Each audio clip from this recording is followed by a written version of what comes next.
Hello and welcome to coverage of Skirmish 22 for the MSEM format. I'm Caillou, and today we're going to be watching a match between Sakon, otherwise known as David, and Edward. So this is a round 3 match. Having previously played David in this tournament, I know that he's on essentially Abzan Tome combo. So what it does is it uses a bunch of 0 power creatures and then a card called Tome of Loss, which is an artifact which you can sacrifice to return creatures with power X or less from your graveyard, where X is you have to pay double X white to sacrifice it. And then basically David has a bunch of like Blood Artist effects just to drain out the opponent and some sack outlets. Meanwhile, I think Edward is on the same deck that he always runs, which is MonoBlack Warden Villainy, which is essentially a twist on the popular Villainy control archetype, which is basically a mono-black control deck which uses the titular enchantment Villainy to get basically like use it as a win con and like just advantage engine, but modifies it to use cards like Warden of the Dead to give it like a better matchup versus other control decks and just have a strong basically board presence, because usually Villainy doesn't run many creatures, but Edward kind of innovated on that to give it more mid-rangey spin almost. So David does play an Unending Sands, which means could potentially, is using the mana ascetic in order to use it as a fetch land essentially. This is possible because mana ascetic has all activated abilities of lands you control.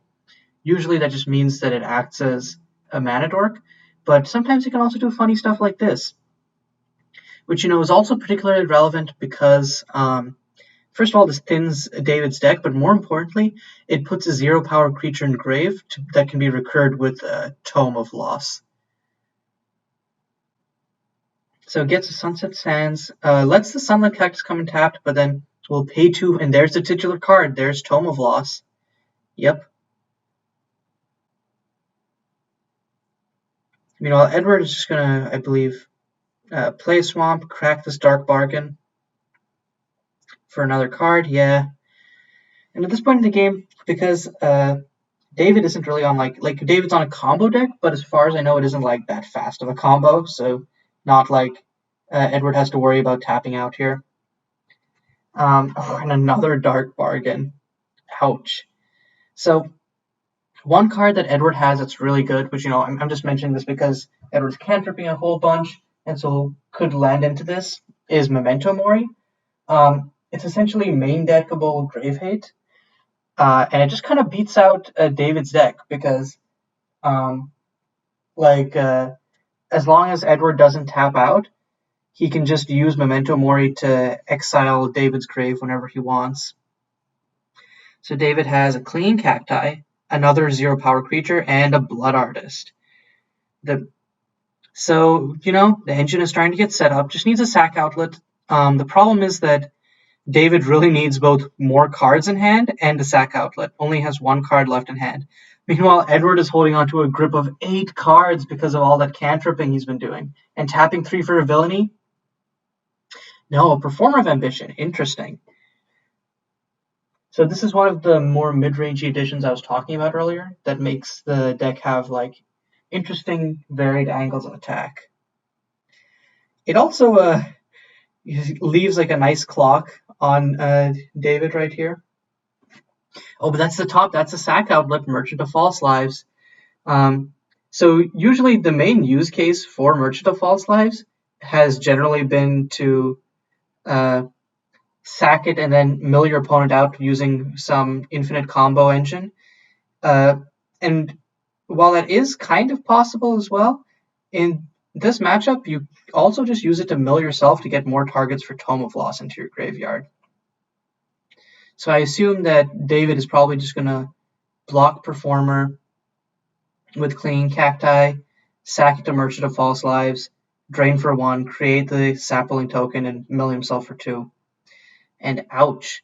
So Edward is going to play Chigao. Chigao is essentially a powerful recursion engine that lets you cast a named creature from your graveyard each turn. Edward is naming Warden of the Dead, which, is his strongest card. Interesting. Edward is playing Stolen Secrets when David is empty-handed, using it on himself? Did Edward just not see that David was empty-handed?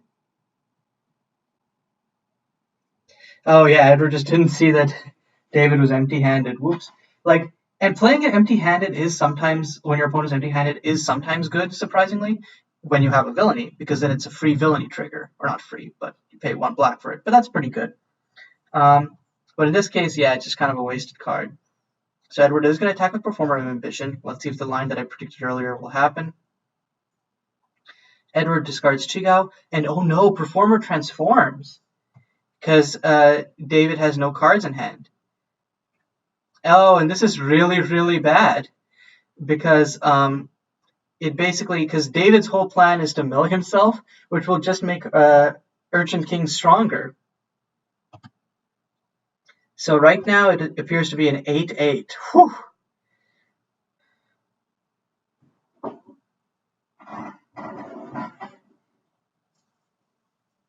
Interesting that David is choosing to block with the Merchant and not with the Cacti. I feel like you'd want to keep Merchant around as an engine. And it'll still be blocked if you sack it, right? Anyways, so David is in a really bad position. Because Edward has 4 cards in hand, which is pretty decent, has a pretty damn good win condition. Meanwhile, David is empty-handed, almost not dead on board, but almost empty on board. Next turn, I suppose what David can do next turn is tome for X equals 1 and bring back everything. And because Edward tapped out the Stolen Secrets, doesn't have mana up for Memento Mori, even if Edward does have it. Oh, what happened to... Oh, that's the reason that Edward blocked with the Merchant of Sorry, that's why David blocked with Merchant of False Lives, because Merchant of False Lives has Death Touch. Completely forgot about that. I always only remember it for its mill ability. But yeah, so now Edward is empty boarded and named Warden off of this, which means that Edward can't just recur it next turn. And David top decks and Nest Watchers, really good. Mills himself for 3, and because of all the creatures in his graveyard, Nest Watchers becomes super strong right here. Oh, but it's going to immediately Tome of Loss. Okay. Oh, milled an Eternal Oak. Oh, God. Oh, God, that's a lot. So David draws a card, now has 1, 2, 3, 4, 5, 6, 7. So yeah, a 7/7. Wow, David just completely swung that situation around. And Edward's deck only has wipes that are toughness based, -X wipes. So technically can just cast a wipe for X equals 3, or if Edward has, let's say, Violent Collapse, could do that. But nope. Just has a Performer Ambition, it has to pass. That was such a good position for Edward, but then it's just been completely flipped around.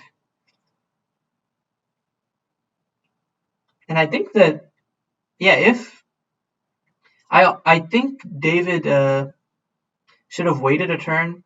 Maybe no, actually, it made sense to do it there, because Edward was tapped out. You don't want to risk Edward untapping and Memento Mori. But if David had been able to, no wait, David has 2 mana up. So David would have been able to cast Tome of Loss for X equals 1. That would have brought back Merchant of False Lives. Then because of Eternal Oak, you just sacks 1, 2, 3, 4, 5, and then 5 sapling tokens, plus the 1 extra token that Clinging Cacti creates, and then drains Edward for 11 and kills him. So basically what I'm saying is David has essentially won at this point. Edward is going to take the attack from Eternal Oak. Nothing else can attack because they all have, well, everything other than Nest Watchers has 0 power. So yeah, and this second Blood Artist means that even if Edward has like removal, there's not much he can do. Also, Edward's best, what do you call it? Edward's best removal is all edict based, and with such a wide board, David probably doesn't mind just like sacking a Clinging Cacti to an edict. Plays a Warden. So Warden plus Performer does let Edward block and kill. Why is Edward? I guess Edward is attacking to flip the Performer, and then next turn can chump the Eternal Oak with Warden of the Dead, and then cast it from his graveyard next turn to Chigao. But or is Edward can sack Warden of the Dead in response. Oh, this is actually smart. Edward sacks Warden of the Dead in response to the blocks, gains 16 life, and then Warden of the Dead can be cast again main 2 to be able to block Eternal Oak. That's a really strong line. Now, the only thing is Edward going to do that? Yeah, Edward is saying before damage.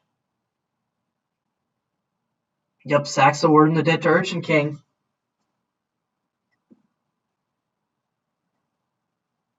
And wow, this is such a back and forth game. Like, Edward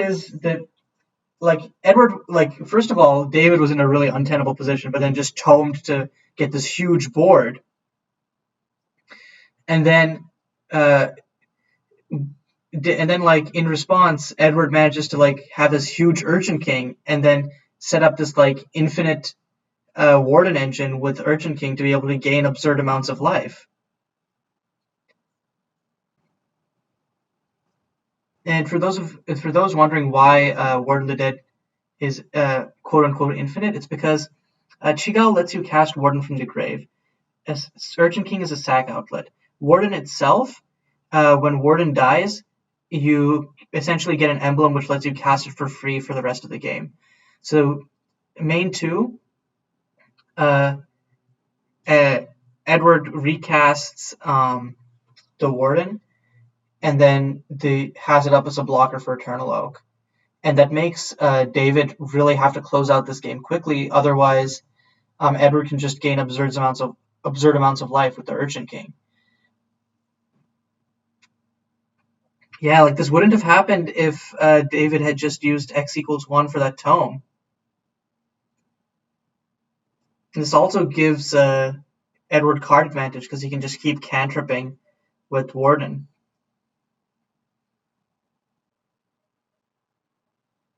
Ooh, so David top decks a Hunter's Hideout. It isn't online right now. And so what this does do is it lets David next turn. Actually, no. David should have. David doesn't have another card in hand. That's the limiter. So if David had another card in hand, David could have discarded it to destroy Chigao. And therefore turn off Edward's infinite recursion engine with Warden. Oh no, but Edward drew into another Warden. He can cast it for free. So that's at least 2 more turns that Edward has with a life-linking indestructible Urchin King. And yep, here we go again. So yeah, blocks with Eternal Oak to be able to kill the Warden, and then chumps the Urchin King with the Conniving Brigand. And then Edward can sack the Warden that he just cast to Urchin King. Yep, sacks the Warden to Urchin King, gets lifelink. It goes up to an 18-18. So Edward goes up to 30 life after the double drain from the Blood Artist. So main 2 does... What is Edward tapping 4 for? Flesh to Rot. Oh, that's really good. That just kills David's entire board. But wait, doesn't that kill Edward? I haven't done the math, so let's do this. So each Blood Artist triggers twice. So 1, 2, 3, 4, 5, 6, 7, 8, 9, 10, 11, 12. And then we double that for the non-token creatures. So that would be 13, 14, 15, 16, 17, 18, 19, 20, 21, 22, 23, 24. Okay, drains. Oh, maybe I did the math wrong. Maybe you can't stack the Eternal Oak triggers like that, but I think you could stack the Eternal Oak triggers and then drain Edward down to 2 life. And then potentially bring everything back with if you top deck a Tome next turn.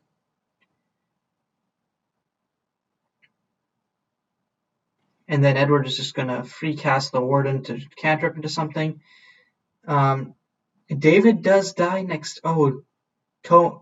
Yeah, actually, Tome would be so good here because Tome would let David cast it. You wouldn't need a sack trigger, like a sack outlet, because Flesh to Rot would just insta-kill them, and then you can drain with the Blood Artist. So Tome, I think, is the only top deck that wins David the game here. Otherwise, we're going to game 2. And just goes to end.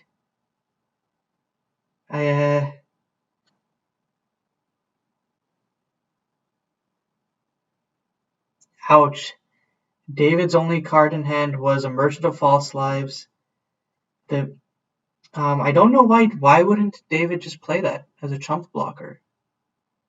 Because Edward now just kills David, I think.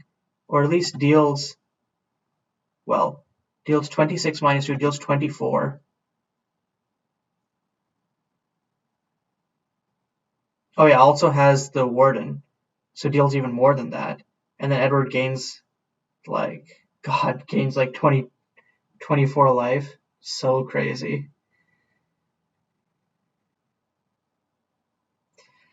And yeah, just plays the 2 Wardens from the grave, passes. Again, I guess David's only out was Tome, but now that Edward has gained so much life, I don't think David has a way to get out of this. I can cantrip with the Oracle's Vision, okay.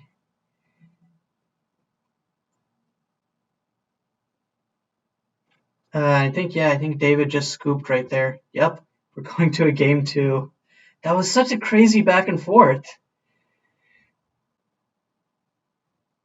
Okay, so we're going into game 2. David is leading up with a turn 1 Oracle's Vision, which, can really get some gas going into his graveyard. Edward milling Swamp Artist offering Chigao. Probably would prefer to mill Warden instead of Chigao itself, but sometimes that's just how it is. Meanwhile, Edward opening up with a Swamp of his own into Duress. David's deck is mostly creatures, but you can hit a Tome off of this. But yeah, nope. Just 2 lands and 4 creatures, baby. Probably going to cast Nest Watchers next turn and then go for broke. And yeah, I'm really surprised that Edward kept Duress in. I guess it hits Tome, but you could probably get like a wipe or like some other Grave Hate out of the side. It's just something. So yeah, playing the Wayfarer's Shrine, cracking it, probably going to get a Forest, and then just play Nest Watchers. Yep, does exactly that. Gets the Forest, plays Nest Watchers. Let's see what he mills. Okay, in David's graveyard are 1 tome, 2 Nest Watchers, and an Eternal Oak, all of which are like pretty good hits. And Nest Watchers is essentially now a 3/4 for 2, which is really strong for a 2-drop. It also, like, it might just get Exited or Memento Mori here. But I think, yeah, it could just, like, if you're doing Memento Mori, you just save Memento Mori for the graveyard, I think. So I think you're fine with David getting to swing in with Nest Watchers a few times, rather than edicting it right now, than having it be brought back by a rogue tome later. If Edward has Seal the Tomb on David's tome, though, that'll be really scary. For now, just gonna Stolen Secrets, probably naming creature. Yep. And wow, surprise, surprise, it's 3 creatures. I guess you probably take one of the merchants. No, it takes a Conniving Brigand. Interesting. I guess figures because David has 2 Merchant of False Lives anyways, and Conniving Brigand can cantrip. But Merchant having Death Touch is so strong. And yeah, David is going to play Merchant of False Lives. And also because Stolen Secrets puts it into the graveyard, a nest that does buff Nest Watchers. So it is going to swing for 4 here. Yep. And then, honestly, I almost wonder if next turn it would be better to sack Merchant of False Lives to itself, or sack something to Merchant of False Lives, because then if Nest Watchers becomes 5 power on David's next turn, that puts Edward on a 3-turn clock. And Edward just plays a Forgotten Haunt and passes. You really have to wonder what he's got in his hand. Meanwhile, David top decks into an Oracle's Vision. Ooh, and Edward flashing in Unassuming Swineherd in response. So no growing this Nest Watchers for David. Does still get to cantrip though. Meanwhile, Edward milks a Memento Mori. Probably really wanted to still have that in hand. Losing Duress doesn't matter much in this matchup though. So. Meanwhile, David has to exile a Conniving Brigand, but 2 lands, I think David will gladly take that off the top of his library, even if they are getting exiled instead of milled. Unassuming Swineherd, probably, I don't think Edward will block the Nest. I don't know if Edward would block the Nest Watchers, just chump it with Unassuming Swineherd. I feel like Edward would much rather have like targeted removal for it. Like a Banish would be really good on Nest Watchers if Edward has that in the side. Yeah, Edward's just going to take the 4, because keeping the Swineherd around to prevent Nest Watchers from growing even further is definitely a priority. Edward is dead in 3 turns here, though, if David just keeps attacking in unblocked. Edward does have 4 lands, though. Could play Warden of the Dead. That's tapping 4. Here it comes. It's Warden, and Warden trades with Nest Watchers, and you know that's like a good block for Edward, because then Warden just makes more copies of itself. So David is just going to attack in with the Nest Watchers. Yeah, and Edward's just going to take. That's a good trade for Edward. And Nest Watchers doesn't even go into the grave; it gets exiled. And yep, Edward makes and shuffles 3 Warden of the Deads into his library. If Edward untaps and plays Chigao here, that's a really good spot for Edward. Oh, Nest Watchers doesn't trade, I forgot, because it has that extra 1 toughness. So it stays staying alive. And whoop, has another Warden of Dead from the hand. Of course, all of these 1 life pings from the cantrip trigger could come back to bite Edward if David draws to like a Blood Artist and just pings Edward for a bunch. Oh, it has another Warden of the Dead? Oh god, this is crazy. Okay. Yeah, that's a board presence, and then can double block the Nest Watchers next turn. And god, tapping 3? Is this Performer of Ambition? No, it's Villainy.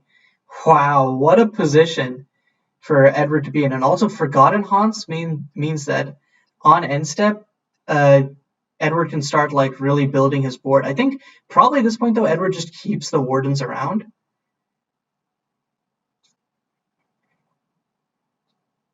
Meanwhile, David is cracks the desert fetch, I guess. And has a third Merchant of False Lives. Oh god, and David's just conceding. That's unfortunate. But yeah, Edward takes it 2-0 over David.